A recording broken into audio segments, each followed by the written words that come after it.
Episode 6 है हमारा sociology का। इंपॉर्टेंट क्वेश्चन आपको यहाँ पे कराने वाला हूँ, क्लास 12th सोशोलॉजी। ठीक है, आपको क्या करना है, बहुत ध्यान से वीडियो देखना है और 5 एपिसोड ऑलरेडी कराए हैं, अगर आपने वो नहीं देखे हैं तो आप उसे जरूर देखें।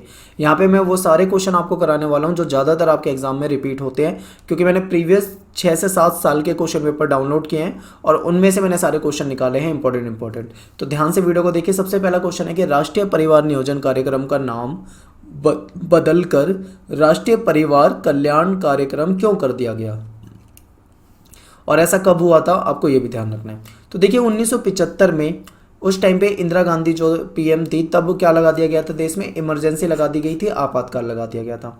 उस आपातकाल के दौरान या उस समय, तो इस आपातकाल के बाद राष्ट्रीय परिवार नियोजन कार्यक्रम का नाम बदल दिया गया था और क्या कर दिया गया था, राष्ट्रीय परिवार कल्याण कार्यक्रम। तो आखिर ये क्यों किया गया था? देखिए इस टाइम पे क्या हुआ था, जबरन नसबंदी कराई गई थी। आपने पढ़ रखा है पॉलिटिकल साइंस में, आपके ये वाला टॉपिक है। तो लोगों के साथ जबरन उनकी नसबंदी कर दी गई थी, जो कि गलत था।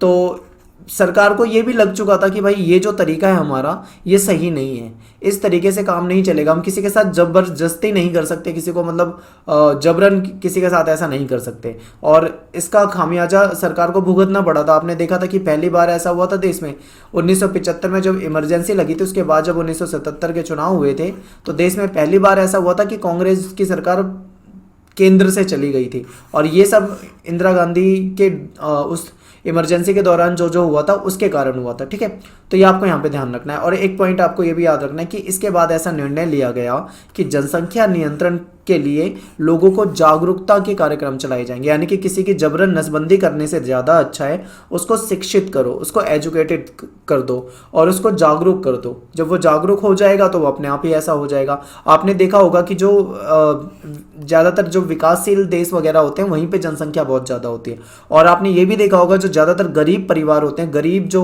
लोग होते हैं, उनके वहाँ पे बच्चे ज़्यादा पैदा होते हैं, यानी जनसंख्या उनकी ही ज़्यादा होती है। आप कभी बहुत अमीर लोगों को देखना जो बहुत मतलब सेलिब्रिटी हो या अमीर लोग हो, या फिर आप किसी ऐसे देश को देखना जो बहुत ज़्यादा डेवलप देश हो, वहाँ पे लोग जो होते हैं उनकी जनसंख्या कम होती है। क्यों?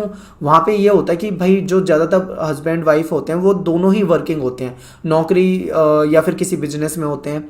ठीक है, और उनके पास इतना फालतू का समय नहीं होता है कि वो बच्चे पैदा करें और उनको पालते रहें, तो वो 1 या 2 बच्चे पैदा करते हैं, इतना ही उनके लिए काफ़ी होता है। लेकिन जो बहुत गरीब होते हैं वो बहुत ज़्यादा बच्चे पैदा करते हैं। वो क्यों करते हैं? वो ये सोच के करते हैं कि जब बच्चे मतलब ज़्यादा बच्चे होंगे तो उससे ज़्यादा कमाई होगी। मान लो मेरे 5 बच्चे होंगे तो वो मैं पाँचों को अलग अलग काम पे लगा दूंगा तो ज़्यादा पैसा घर पे आएगा, ऐसा सोचते हैं गरीब लोग। ठीक है, तो ये भी होता है। इसके अलावा बहुत सारे कारण हैं, और भी कई कारण हैं, ये मैं आपको मेन ही बता रहा हूँ खाली।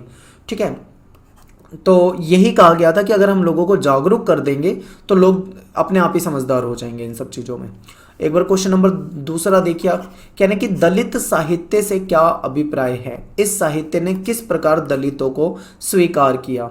तो दलित साहित्य आप जानते हो, लिटरेचर जो भी है किसी से भी संबंधित, तो दलित नाम आ गया तो शायद दलित से संबंधित होगा, इतना तो आप अंदाजा लगा लोगे। तो देखिए दलित लेखकों ने अपने खुद के अनुभव और दृष्टिकोण के आधार पर जो साहित्य लिखा, इसे दलित साहित्य कह सकते हैं हम। यानी क्या होता था, देखिए जो ये दलित समुदाय था या फिर जो निम्न जाति वर्ग में बांट रखा था, इनके साथ काफी अत्याचार और शोषण होता था, तो इसी के बारे में इन्होंने अपने अनुभव लिखे हैं, वो दलित साहित्य है। तो देखिए दलित साहित्य जो था पूरी तरह से 4 वर्ण व्यवस्था, ब्राह्मणीय जो व्यवस्था थी जिसमें ब्राह्मण क्षत्रिय वैश्य शूद्र ये जो वर्ण व्यवस्था थी, इस वर्ण व्यवस्था और जाति प्रथा, जो जाति प्रथा हमारे समाज में थी, इसके बिल्कुल विरुद्ध था। यानी दलित साहित्य में वर्ण व्यवस्था का विरोध किया गया, जाति प्रथा का विरोध किया गया। ये इंपॉर्टेंट पॉइंट है, मैं आपको जो बता रहा हूँ इसे ध्यान रखते जाइए। दलित समुदाय के लोग जो थे वो जाति व्यवस्थाओं को दमन के को ही मुख्य कारण मानते थे। यानी जो ये जो दलित समुदाय के लोग थे ये सोचते थे कि ये जो इनके साथ अत्याचार हो रहा है, इसके पीछे जो मेन कारण है, ये जो दमन हो रहा है, इसका मेन कारण जो है वो है जाति प्रथा। ये कहते थे जाति प्रथा ही समाप्त कर दी जाए तो समाज में अपने आप ही समानता आ जाएगी, ऐसी बातें करते हैं। ठीक है, इस साहित्य के जरिए दलितों के साथ होने वाले उत्पीड़न को समाज के सामने उजागर किया गया है कि किस प्रकार से इनके साथ गलत होता आया है। ठीक है, तो ये जो क्वेश्चन है हमारा सेकंड क्वेश्चन, देखिए ये ना 2-3 बार क्वेश्चन आया हुआ है पेपर में। मैंने पिछले 7 साल के पेपर में इसको कम से कम 2 से 3 बार रिपीट होते हुए देखा, इसलिए मैं आपको बता रहा हूँ ऐसे क्वेश्चन इंपॉर्टेंट है और रिपीट होने के चांस बहुत ज़्यादा होते हैं आपके यहाँ पे सीबीएसई में।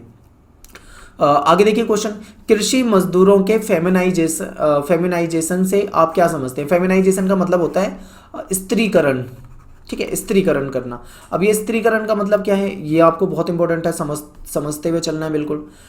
तो देखिए क्या होता है कि जो गांव होते हैं, ग्रामीण समाज जो होता है, ज़्यादातर वहाँ पे रोजगार के ज़्यादा अवसर नहीं होते। तो गांव के जो मेल होते हैं यानी जो पुरुष होते हैं वो कहाँ पे चले जाते हैं काम करने के लिए? शहर में चले जाते हैं, नगर में चले जाते हैं। तो ग्रामीण तथा निर्धन क्षेत्रों में परिवार के जो पुरुष होते हैं वो अधिकतर गाँव के बाहर नगरों में या फिर शहरों में जाकर काम करने के लिए चले जाते हैं। वहाँ पे चाहे वो फैक्ट्री में काम करते हो, चाहे मजदूरी करते हो, चाहे XYZ कोई भी काम करते हो, लेकिन वो नगरों में चले जाते हैं। तो जब वो शहरों में काम करने के चले जाते हैं ये लोग, ये पुरुष लोग, तो ये क्या करते हैं, मतलब अपना ज़्यादा समय वो शहर में ही बिताते हैं। आप देखिए सुबह काम पे जाएंगे, रात में घर आएंगे, तो ये अपने घर से 500 किलोमीटर, 700 किलोमीटर, 1000, 2000, 3000, 2000, 1000 किलोमीटर की दूरी पे जाके मतलब ये काम करते हैं शहरों में। जैसे मान लो कोई बिहार के छोटे से गांव से कोई चला जाए महाराष्ट्र, तो आप सोचो कितनी दूर जाके वो काम कर रहा है। तो पुरुष जो होते हैं बाहर चले जाते हैं। तो ऐसे में क्या होता है, पुरुष बाहर अगर चले जाते हैं तो इनके, ठीक है, तो ये बाहर चले जाते हैं काम के लिए। तो ऐसे में पुरुष ज़्यादातर जो टाइम है बाहर ही बिताते हैं। लेकिन उनके घर में जो उनकी महिलाएं होती हैं, उनकी पत्नी, स्त्री जो होती है, वो स्त्री क्या करती है, वो सोचती है अब मैं क्या करूँ, उसको घर के भी काम होते हैं। तो वो क्या करते हैं, गाँव में खेती का काम करने लग जाती है महिलाएं। खेती बाड़ी का जो काम होती है वो देखती है महिलाएं। पुरुष जो है बाहर जाके काम करते हैं, ठीक है, और महिला जो है गांव में काम करती है। तो वो कृषि मजदूरों के काम में लग जाती है महिला। इस प्रकार जो कृषि का काम होता है वो उसमें जो, जैसे मान लो गांव में जो खेती हो रही है उसमें जो मजदूर है, मजदूर में एक बहुत बड़ी संख्या जो हो जाती है वो केवल और केवल महिलाओं की हो जाती है। क्योंकि पुरुष जो है, पुरुष तो बाहर जो चले गए हैं नौकरी करने के लिए, तो कौन मेन बची है यहाँ पे गाँव में, वो महिला बची है। तो इसीलिए इसी प्रकार से क्या हो जाता है, जब मजदूरों में महिलाओं की संख्या ज़्यादा हो जाती है तो इसे कहा जाता है कृषि मजदूरों में फेमिनाइजेशन होना, यानी स्त्रीकरण होना। आई होप आपको मेरी बात समझ में आई होगी। जैसे मान लीजिए कोई व्यक्ति नौकरी कर रहा है, नौकरी और कृषि दोनों का मैं यहाँ पे आंकड़े बता देता हूँ। नौकरी और कृषि, नौकरी में क्या है, मान लो 100 लोग नौकरी कर रहे हैं तो उसमें 70 लोग पुरुष हैं। और मान लो कृषि में अगर 100 लोग काम कर रहे हैं तो उसमें 70 महिलाएं हैं। तो यहाँ पे देखो 30 जो होंगी वो स्त्री हो सकती है नौकरी में, और यहाँ पे 30 जो होंगे वो पुरुष होंगे। यानी कि यहाँ पे पुरुषों की संख्या ज़्यादा है नौकरी में, और यहाँ पे कृषि में महिलाओं की संख्या ज़्यादा है। जहाँ पे महिलाओं की संख्या ज़्यादा हो जाता है उसे फेमिनाइजेशन कह सकते हैं इसका। तो आई होप आपको ये समझ में आ गया होगा। ठीक है, आपकी बुक में दिया हुआ है, एक बार अपना चैप्टर में भी पढ़ लोगे, बहुत आसान है, इसमें कुछ भी समझने का नहीं है। अब अगला क्वेश्चन देखिए, भारतीय संविधान जो है इसमें पंचायती राज को शामिल करने के बारे में महात्मा गांधी और डॉक्टर भीमराव अंबेडकर के तर्कों का विश्लेषण करो। तो महात्मा गांधी ने और भीमराव अंबेडकर ने, दोनों ने ही तर्क दिए थे, तो दोनों का देख लेते हैं। सबसे पहले महात्मा गांधी के तर्क देखते हैं। महात्मा गांधी जो थे वो स्वराज के पक्ष में थे, यानी खुद का राज होना चाहिए। हम वोटिंग करेंगे, हम उन्हें चुनेंगे, और हम मतलब शासक जो होंगे वो हमारे प्रतिनिधि होंगे, और जो जब भी कोई शासक कोई कार्य करेगा जनता के लिए तो उसमें जनता की भागीदारी को सुनिश्चित करने की बात करते हैं, स्वराज होता है।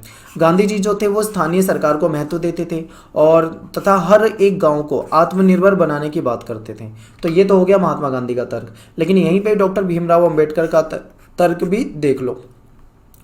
अंबेडकर जी जो थे ये कहते थे कि इनके अनुसार स्थानीय कुलीन वर्ग और उच्च जाति वर्ग सुरक्षित है। यानी इनके अनुसार ये कह रहे हैं कि जो कुलीन वर्ग है, जो अमीर वर्ग है या जो ताकतवर वर्ग है और जो ऊंची जाति के लोग हैं वो क्या है, सुरक्षित है, उन्हें कोई दिक्कत नहीं है। लेकिन समाज में एक वर्ग ऐसा है जिसके साथ बहुत ज़्यादा अत्याचार होता है। इसलिए अंबेडकर जी ने स्थानीय प्रशासन को मजबूत करने और भेदभाव की समाप्ति की बात की थी। ठीक है, तो ये दोनों के तर्क आपको यहाँ पे महात्मा गांधी के और यहाँ पे अंबेडकर के दोनों के तर्क आपको यहाँ पे याद करने हैं और समझने हैं। तो ये था हमारा आज का वीडियो। ज़्यादा क्वेश्चन नहीं लिए हैं, केवल 3-4 क्वेश्चन लिए, और यहाँ से एपिसोड हमने स्टार्ट कर दिए आपके जो रोक रखे थे। अब जैसे जैसे टाइम मिलता जाएगा आपको आगे के एपिसोड लाकर बताते जाएंगे। ठीक है, तो आपको क्या करना है, आप अपने सपोर्टिंग मटेरियल में से कुछ इंपॉर्टेंट क्वेश्चन दिए आप उसे पढ़ लो, समरी वगैरह पढ़ लो, चैप्टर की वीडियो बना रखी है मैंने, आप चैप्टर की वीडियो देख लो। लेकिन आप ये एपिसोड वाले क्वेश्चन जो है इनको 1 से 2 बार जरूर देखो, क्योंकि उम्मीद ये है कि क्वेश्चन काफ़ी ज़्यादा आपके पेपर में आ सकते हैं। ठीक है, बाकी मिलते हैं नेक्स्ट वीडियो में। Thanks for watching. जय हिंद, जय भारत।